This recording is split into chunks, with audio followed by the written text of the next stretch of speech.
hamba ini menempuh sebab-sebab itu, akan terwujudlah takdir yang merupakan akibat dari sebab yang itu juga sudah Allah takdirkan.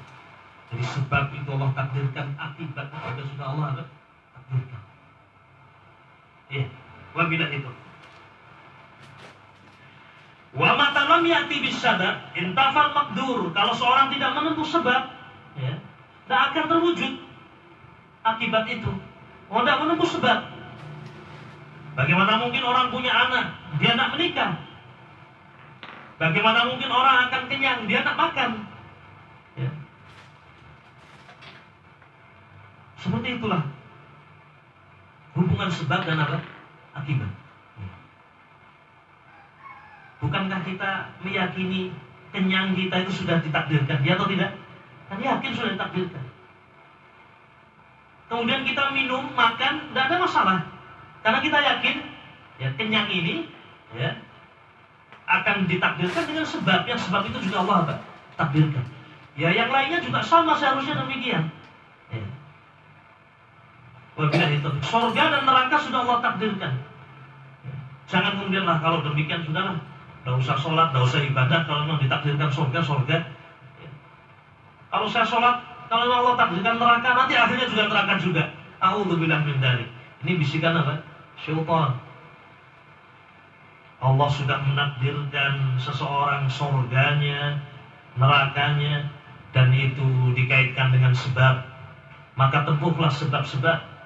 Allah tidak akan menzalimi hambanya. Itu yang harus kita yakini. Orang yang menempuh sebab-sebab yang baik, Allah akan mudahkan jalan mendapatkan kebaikan. Iya. Wabillahi taufiq. Ma'asyiral muslimin rahimani wa rahimakumullah. Segala sesuatu Allah takdirkan, dan Allah takdirkan pula sebab-sebabnya. Kata beliau, mengingatkan kembali contoh-contoh tadi. Hadza kama quddiras shiba'u warri bil akli wasyurbi. Allah telah menakdirkan kenyangnya seseorang dan hilangnya dahaga seseorang dengan sebab yang ditempuh, yaitu makan dan minum. Wa quddiral waladu bil wata'i. Dan Allah telah menakdirkan seorang memiliki anak, dan Allah takdirkan ya dengan sebabnya, yaitu dia mendatangi istrinya. Wa quddira husuluz zar'i bil badri. Demikian pula Allah takdirkan fulan akan panen raya, panen jagung, panen apa saja, dan Allah takdirkan pula sebabnya. Apa sebabnya? Dia datang ke sawah, dia tanam biji-bijian itu sehingga kemudian tumbuh dan dia menuai hasilnya. Wa qaddara khuruju nafsil hayawan bidzabh. Allah takdirkan roh hewan-hewan itu keluar, yakni mati. Ayam mati, kambing mati, sapi mati, dengan sebab-sebabnya yang juga telah Allah takdirkan. Di antaranya apa? Disembelih.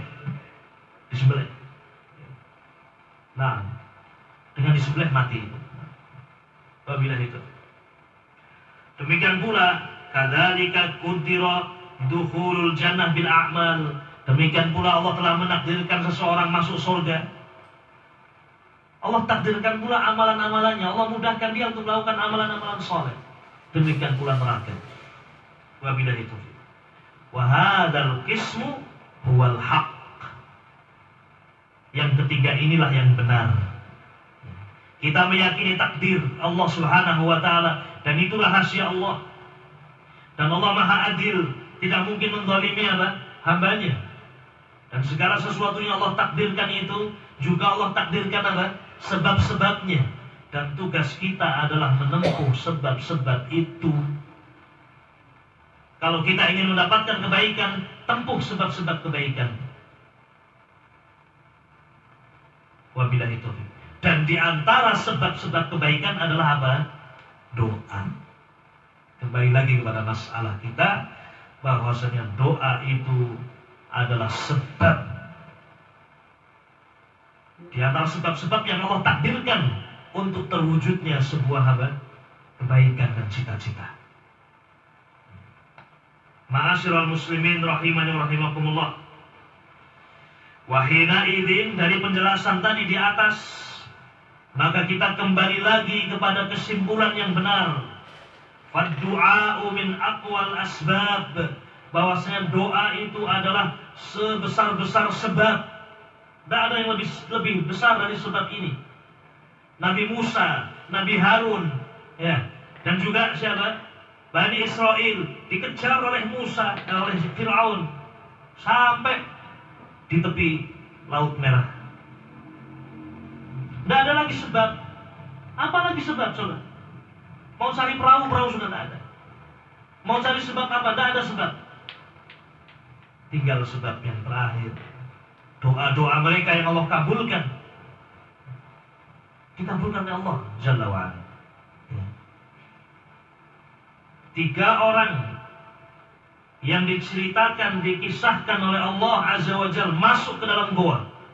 Ketika itu hujan deras. Hujan deras, mereka berteduh masuk ke dalam goa. Mereka pikir mereka akan mendapatkan namanya mau berteduh. Ternyata mereka mendapatkan ujian yang lain. Dari atas gunung, ya, batu besar turun longsor tepat menutup mulut goa. Mereka terpendam di dalam goa. Mereka pun menempuh sebab. Apa sebab yang mereka lakukan? Mereka dorong batu itu bertiga. Tidak bisa. Masih adakah sebab yang lain? Iya. Kalau sekarang orang zaman sekarang mungkin dia lihat, dia bawa HP, coba sinyal ada enggak? Telepon. Kita terjebak di dalam goa, di koordinat ini dan ini, dan tolong. Kan masih bisa dilakukan. Kalau juga HP sudah habis, sinyal tidak ada, apalagi sebab yang akan kamu tempuh. Nah ini doa. Justru ini adalah sebab yang terbesar. Dan 3 orang ini diselamatkan oleh Allah Subhanahu wa Ta'ala dengan sebab doa. Masing-masing berdoa. Yang pertama berdoa kepada Allah. Bisa dilihat kisahnya panjang, namun intinya mereka bertiga berdoa. Yang pertama berdoa kepada Allah dengan ikhlas. Kemudian batu itu bergeser, namun belum bisa keluar dari gua.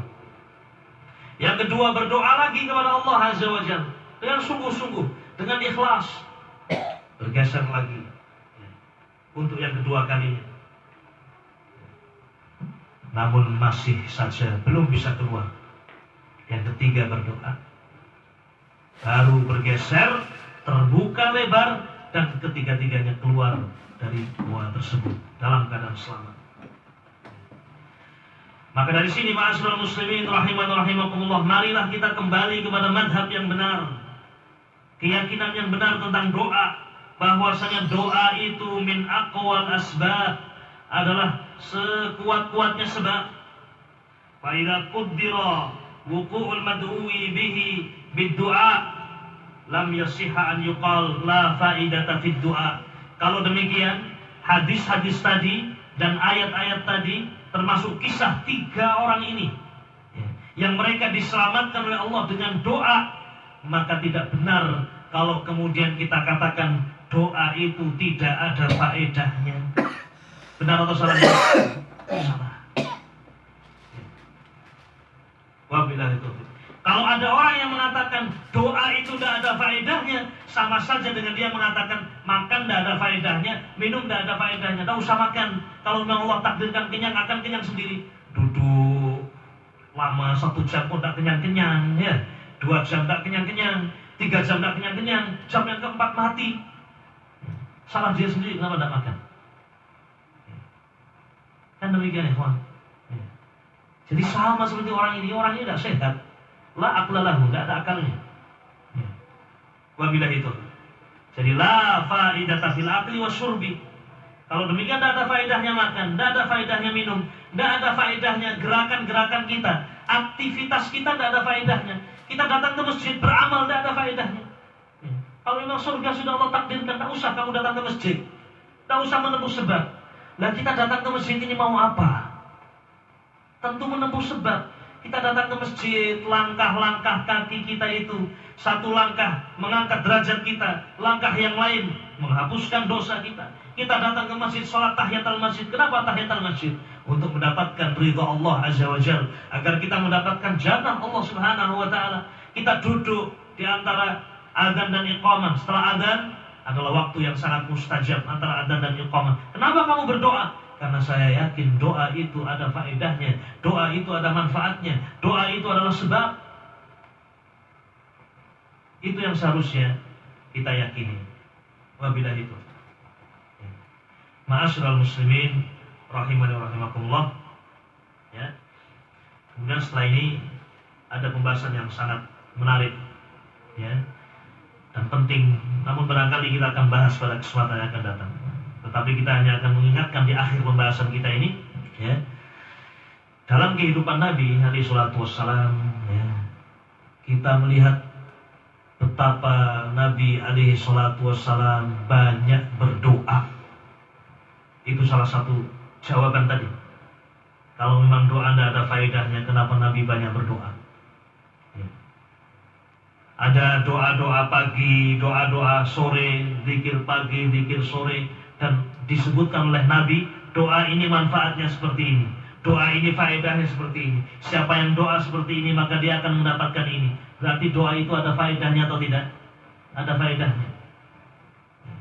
Ada doa Sayyidul Istighfar, Allahumma anta rabbi, la ilaha illa anta khalaqtani, wa ana abduka, wa ana ala ahdika wa wa'dika mastata'tu, a'udzu bika min syarri ma sana'tu, abu'u laka bi ni'matika alayya, wa abu'u bi dhanbi, faghfirli fa innahu la yaghfiru dzunuba illa ant.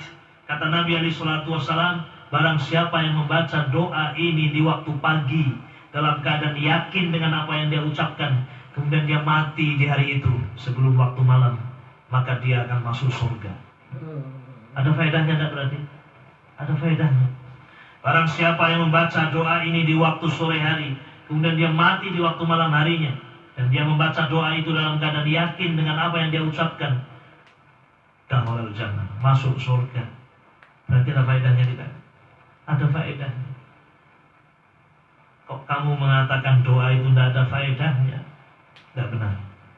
Ini ma'asyiral muslimin rahimani wa rahimakumullah, pembahasan yang barangkali bisa kita ingatkan pada kesempatan kali ini, ya. Semoga Allah Azza wa Jalla membukakan hati-hati kita semuanya dan juga memudahkan kita untuk memperbanyak doa kepada Allah. Semakin banyak berdoa, maka dia semakin banyak mendapatkan kebaikan-kebaikan, baik di dunia ataupun di akhirat. Wallahu a'lamu bissawab. Naktafi bihadzal qadri wa sallallahu wasallama ala nabiyyina Muhammad wa ala alihi wa sahbihi ajma'in. Walhamdulillahi rabbil alamin. Assalamualaikum warahmatullahi wabarakatuh.